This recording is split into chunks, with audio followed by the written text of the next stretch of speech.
I used to be in productive mode. I didn't realize that I was just full of to-do lists, that I would measure a good day by how much I got done.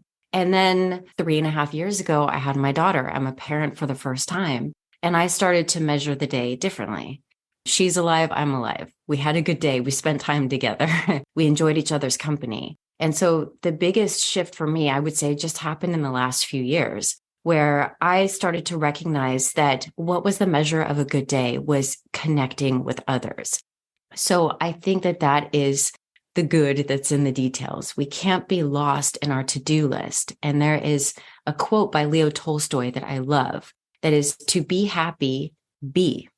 And I would propose to your listeners to scrap the to-do list and instead think about how you want to be. You want to be a good parent, good friend. Think about how you want to be. And you'll notice that the doing is implied, but it's anchored in a sense of self.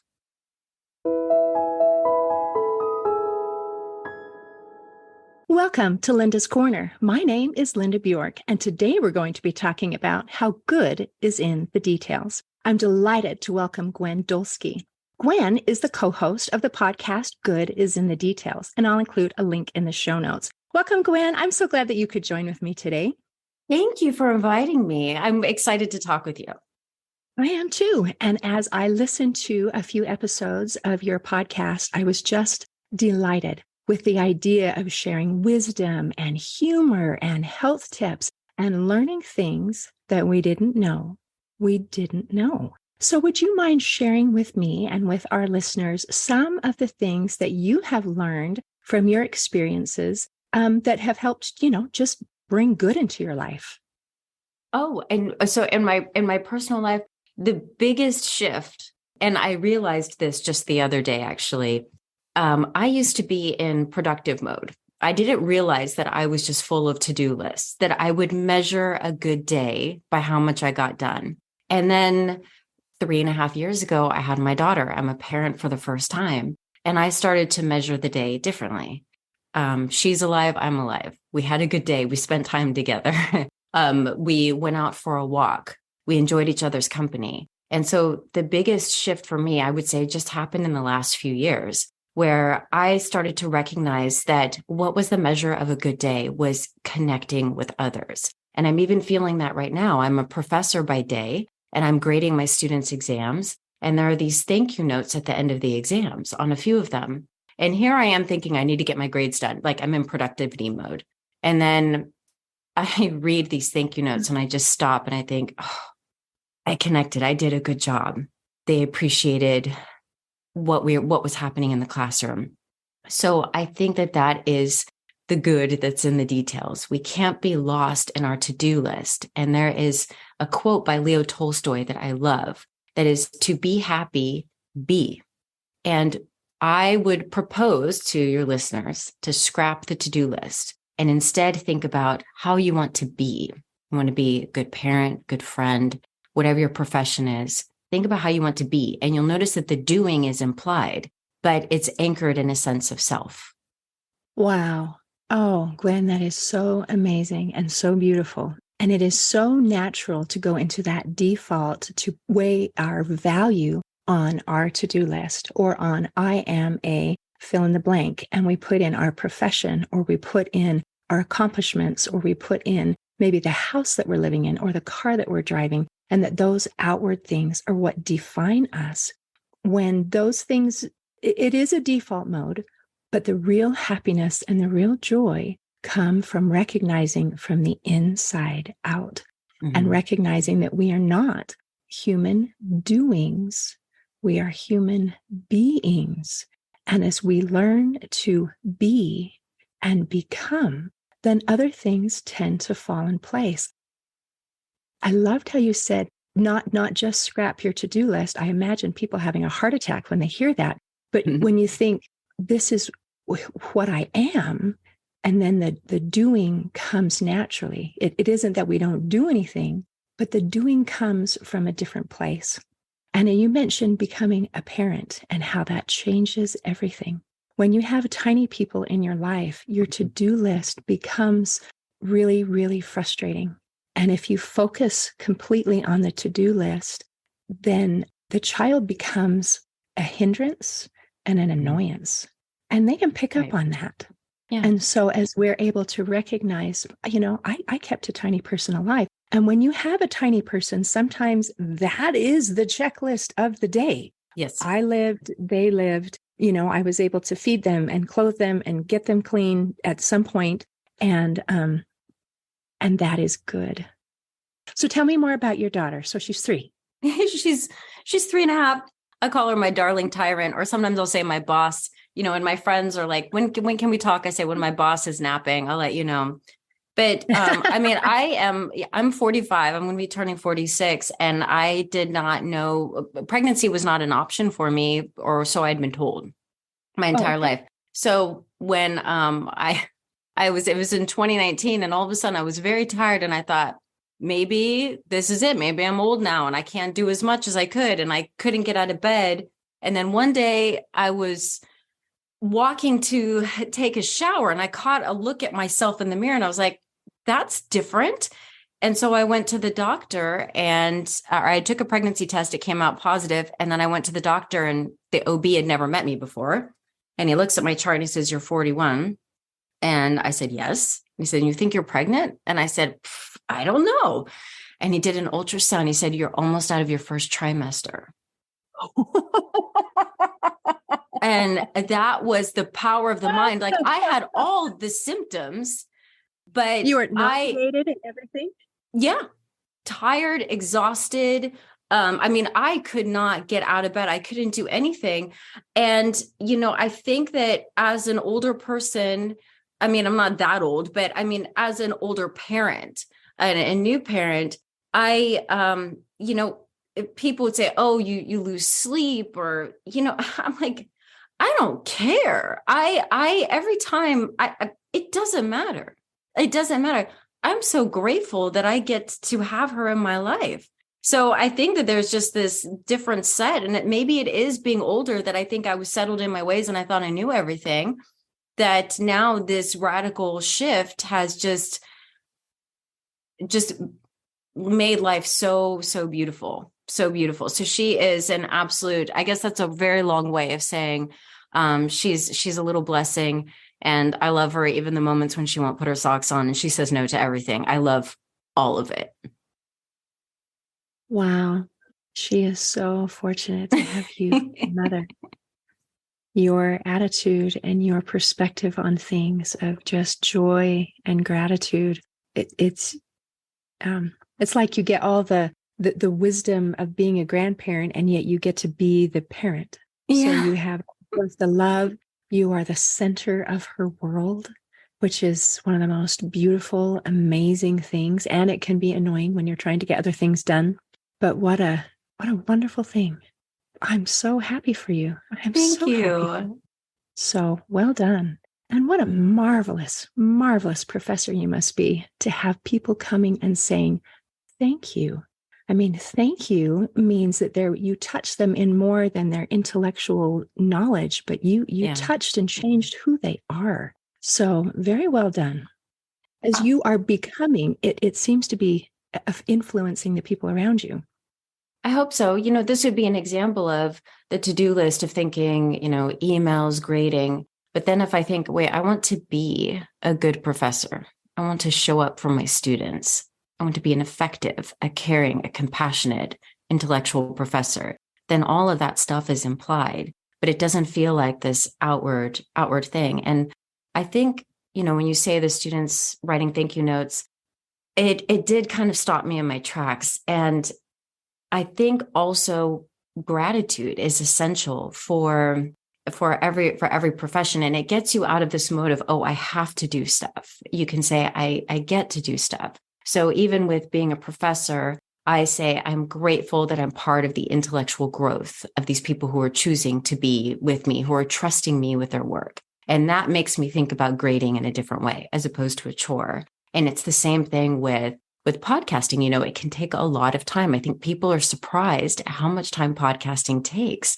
But then I think, well, wait, I get to talk to remarkable people. I get to, interview people who have written incredible works. And that's really exciting. And I get to create a space for wonderful conversations with my friend Rudy. So and same thing with parenting, it's like, oh, there's a diaper to be changed. It's like, no, I get to support this child. I get to love her. I get to learn about love every day with this child, with this new being. So I think that that's also an important thing, is this gratitude of how you get to participate in other people's lives and then learn about yourself. And that is one of the things that I always thought was intriguing about Socrates from my philosophy training, is that Socrates found out that he was the wisest man in Athens. The oracle said that, and he didn't believe it. And the way he came to the truth of the matter was through dialogue. And that's where Rudy and I got this sense for the podcast, is through dialogue, we're learning what we didn't know. Wow, what a beautiful inspiration. And I love that what you implied here is an action step to being. So if I'm in a state of, I'm used to getting up and I'm used to having my to-do list, I am used to measuring myself and my self-worth by the things that I accomplish, by the things that people can see, but maybe I want to make a change.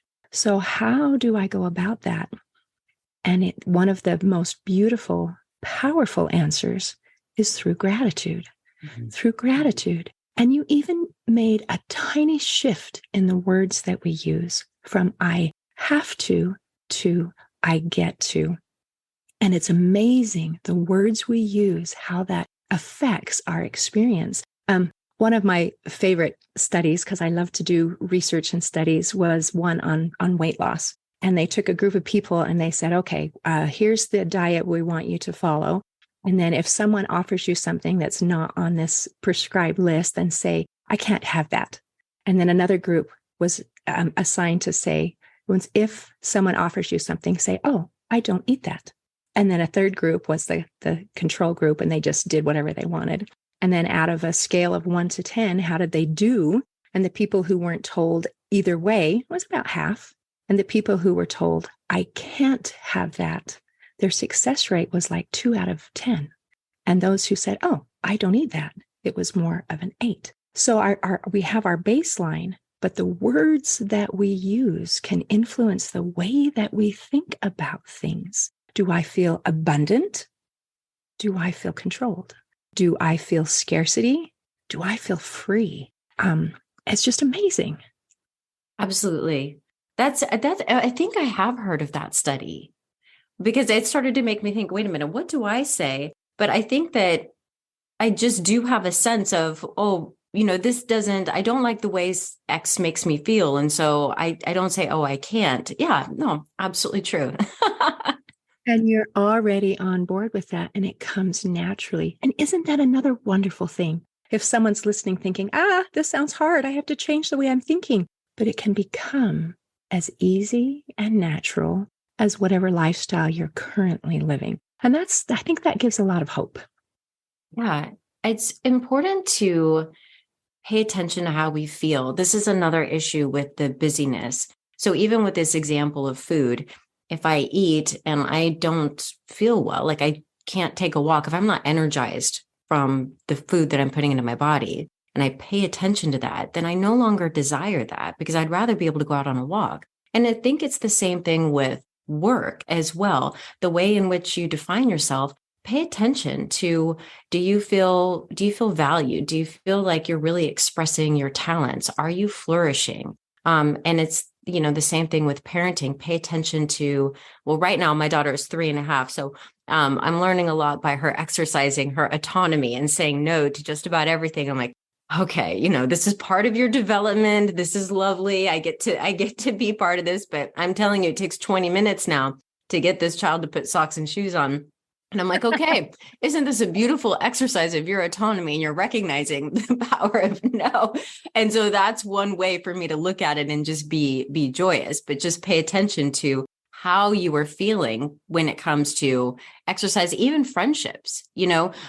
Sometimes we spend a lot of time talking about romantic relationships, but we should also pay attention to friendships. And it's possible that somebody who was great in your life, in your teens, it's not quite a fit for who you are in your 20s or who you are in your 30s or 40s. And that is okay because you open up the space for people who are a fit. And sometimes friendships, they won't feel so good after a while. And I think it's okay if you let them go and say, you were good for me at this point. We fit, we had the same goals, the same outlook.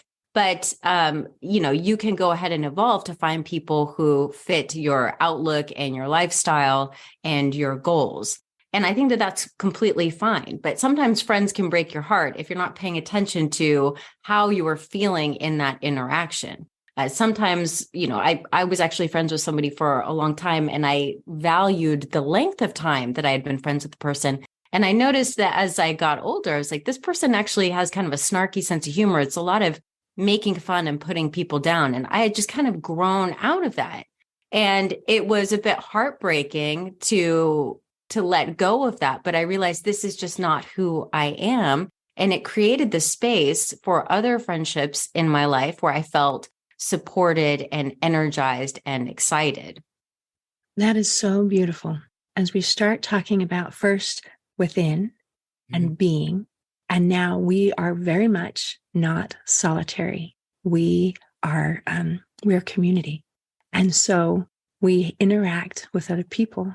And then what power do I have in this relationship? Yeah. What power do I have to meet my social needs, to have someone that I feel comfortable with, to feel loved and valued and supported, and to recognize where a relationship with a daughter, and you don't have control over the way she's thinking or feeling and trying to get those socks and shoes on.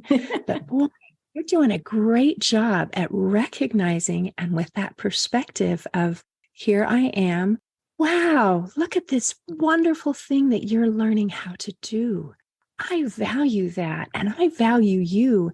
And then she's going to pick up on that and feel that and recognize, when I am powerful, when I am autonomous, it is a good thing. It is a good thing. And people recognize that. And now I'm going to learn how to put that into a place that's going to be maybe better. When we first try to learn things, it doesn't usually work out super awesome. It takes 20 minutes to get your socks on. But still, those skills are developing. And with our friendships, again, I loved how you brought up, it is okay to add new friends. Mm-hmm. And it is absolutely okay to let some friendships mellow. They are a part of your life, and that is beautiful. And that's not going to change. But it doesn't have to be part of the current experience if it's not blessing you currently and lifting you. Isn't that wonderful how much power we have to create our own happiness? Because I think really that's the goal is, am I happy? Yeah, I think that it's one of the things that I've learned is, and maybe part of it was, I think a lot of people I know, they had this shift when things were locked down. I have at least half of my friends, their life is unrecognizable from pre-pandemic, and things being shut down. They had this time to think about, wait a minute, what is it that I really want? How am I spending my time? And they did some career shifts, some location shifts. And it's almost as though like we needed that. Well, I don't want to say we needed that because a lot of people suffered. But it really made us recognize how we can be caught in the habit of every single day without stopping to reflect. And this is something, even from an academic level, I've been very interested in, is what is the online life doing to us? And I was thinking about it also in terms of being a Gen Xer, and that I think we might be the last generation to really understand silence. Because right now, with social media apps and streaming TV, we are in constant notifications and emails. We are always bombarded, and there is always noise that we're not losing ourselves in our thoughts. And I think that when everything shut down, people had that opportunity to kind of get lost in their thoughts and really focus on how they felt and how they wanted to spend their time. And so there's been this shift in mentality of people taking more charge of their lives. And I've noticed that with myself of, just taking the time to go for a walk without my headphones in, not listening to music, not listening to podcasts, to go and pay attention to what is that stream of consciousness going on in my head. And I think that we're moving away from doing that. We always want something in our ears or something in our eyes.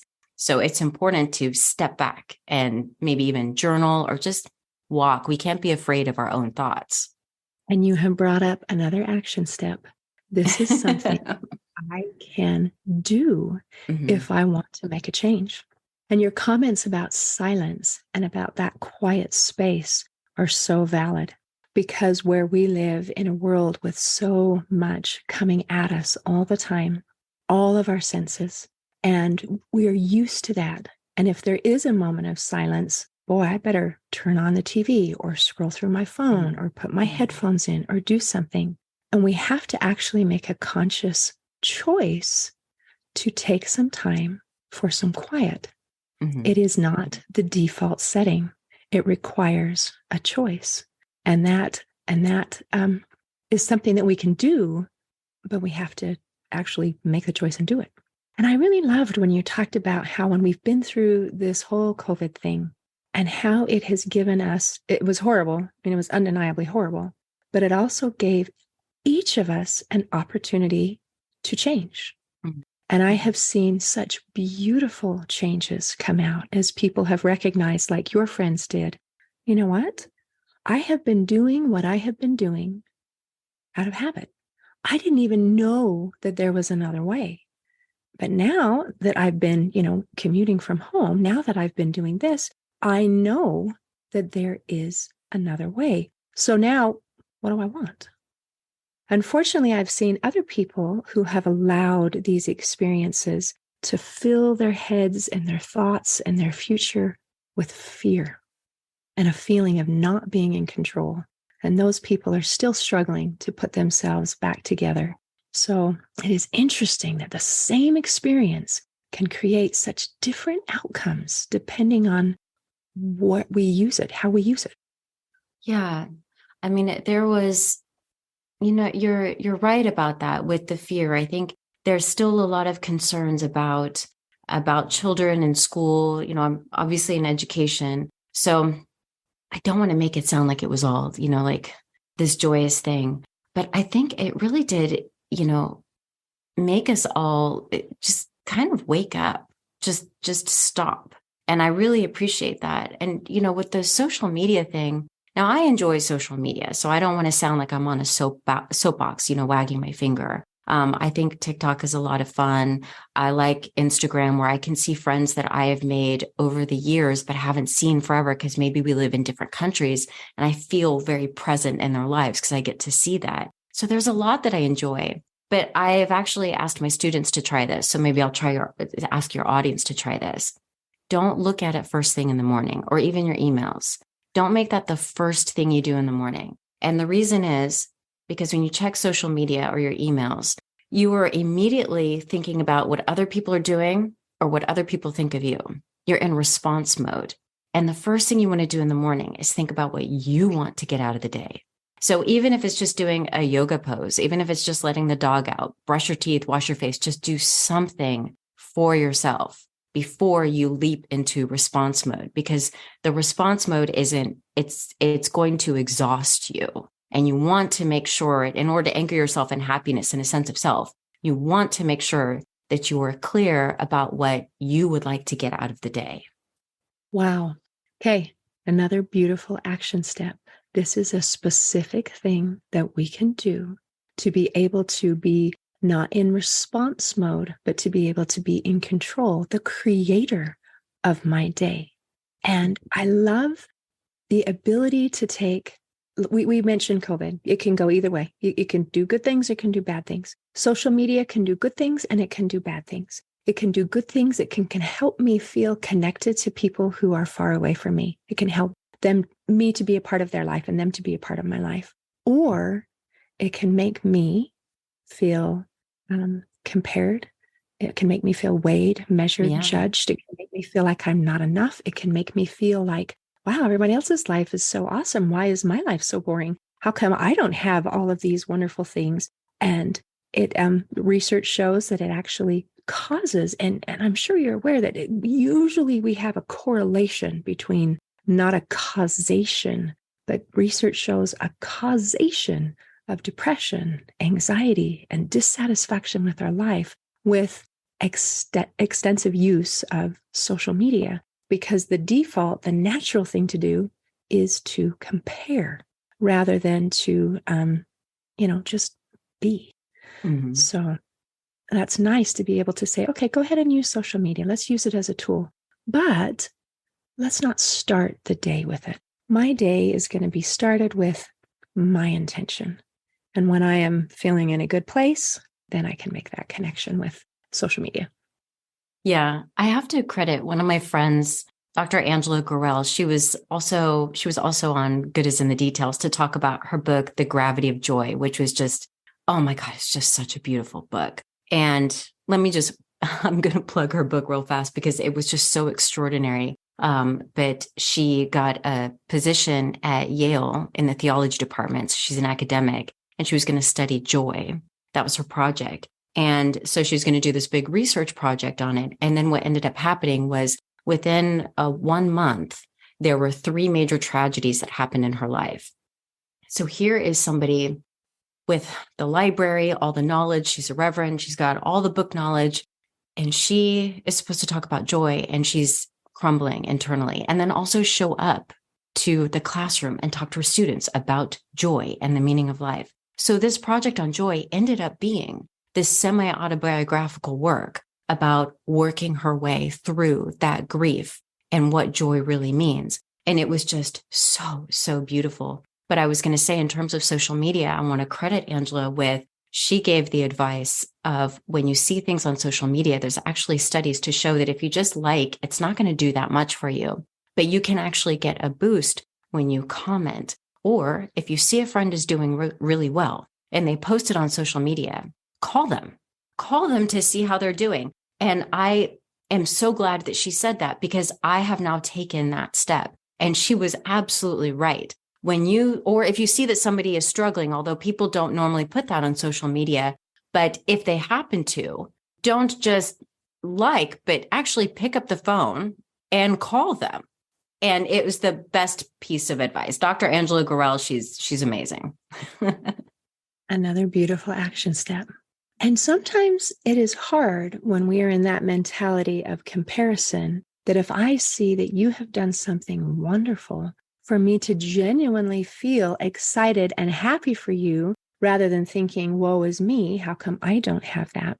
So to be able to get out of that and to be genuinely happy and excited for another person, you know what? That naturally lifts me as well. Yeah. Awesome. Yeah. That's an important marker in friendships, I think, is that not only when somebody is there for you or you're there for somebody when they're suffering, when there's a hardship, that's an important part of a friendship, but it's also the celebration. And so you want to pay attention to the people who are able to do both, because that's really the marker of the friendship. I can honestly say I am friends with some really incredible people who I admire. And when they have a success, it's like, let's go out and celebrate that. Let's go get a drink. I'm excited for you. And if you're unable to feel that, then maybe you need to find your people, or really think about, wait a minute, is there something going on with me where I need to work on myself, that I don't feel very confident? But somebody else's success should not be any kind of a threat to you. And again, if you're feeling that, that's worth paying attention to and investigating where that's coming from. Absolutely. And I loved you gave two suggestions. One is, perhaps this is not my best circle of friends. Or 2, is there something going on inside of me? Mm-hmm. Because I think that's where, when we're in that place of, I can't be happy for someone, that feeling of lack, that feeling of scarcity, there's only so much success to go around. Then there's something inside of me that's not feeling abundant. Like, oh, there is enough joy for everyone. There is enough success for everyone. There is enough good things for everyone. So I am so delighted for your happiness and your success. That's really neat. Yeah. One of my friends from grad school, he just published a book. He's a chair of a philosophy department, and he was on Good as in the Details. And I've known him since we were in our 20s, and I can see the trajectory of his career. And he's a great thinker. And after we did the podcast, I text him, I'm like, I'm just so proud to know you. It's good to know you. I'm excited to be your friend. And I really meant that. It was just wonderful to be in his energy, to see somebody I was in the classroom with. And now he's the chair of a philosophy department and he's on his third book and he is just really cranking out excellent ideas. And that's exciting. For sure. I hope everybody who's listening to this, because, like I said, a lot of times when people talk about relationships, they just want to talk about the romantic things. Like, how do I get somebody to do such and such? How do I keep a partner? This and that. What are the tricks? What are the keys? I'm like, let's talk about friendship. Let's talk about that, because when you really have good friendships and a good circle, the other stuff is easy. It really is. When you've got that support group or you're energized, the other stuff is so easy when you have got good people around you that you can laugh with. I mean, you just like have that expression and you then get the inside jokes, but people you can laugh with. That's really, really essential, because that will get you through anything. And this is relationship advice that applies to so many people, where my romantic relationship applies to one person. Mm-hmm.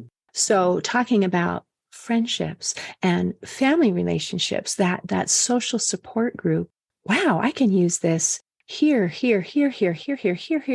It applies in every day and in multiple times throughout the day, because we connect with other people. We need to connect with other people. It fulfills us and it brings us joy. Or it can be not that, and we can be stressed and be miserable. So I would prefer to choose joy. Yes, I agree. Wow, that is fantastic. Is there anything else that you want to make sure that we cover before we close today? Oh, I don't know. Really, it was a joy. It was a pleasure to talk to you about this stuff. It's, I guess that's what I want to say is thank you, because things in the media and the news, like you would think that everything was just going down the tubes and there was no goodness. And so it is really great to have a conversation with somebody where we can talk about, hey, look, we can enjoy our lives. This is the outlook. This is the way we do it. Because a lot of the times, these are not the conversations that we're having in our everyday life. So it's really beautiful to spend my morning doing this. Thank you, Linda. Thank you. And I agree. One thought that just came into my mind as you're saying this is, by having these conversations, by putting ourselves in a good place, by listening to positive things, by associating with positive people, it empowers us. There are many people in the world who feel like, I have no power. I am out of control. I can't control the future. I can't control my circumstances. And it is so discouraging. Mm-hmm. But when we recognize the power that we have to be able to create, I can help create a beautiful day. I can help create a beautiful relationship. I can help create these wonderful experiences. Then I have power over my happiness. And that is huge. Yeah. So thank you for bringing that up as well. Oh, it's been such a delight to visit with you today. Thank you, Gwen. Thank you. In closing, I'd like to share a quote by Albert Einstein. He said, "Creativity is contagious. Pass it on." Today, I invite you to embrace your creativity and your joy. See you next time on Linda's Corner. Thanks for listening. Please share and subscribe to help us reach new listeners. And if you'd like to heal your life from the inside out, there is a free video series at hopeforhealingfoundation.org. Just click on the Free Stuff tab. I also invite you to grab a copy of one of my books, like Crushed, A Journey Through Depression, and You Got This, an action plan to calm fear, anxiety, worry, and stress. See you next time on Linda's Corner.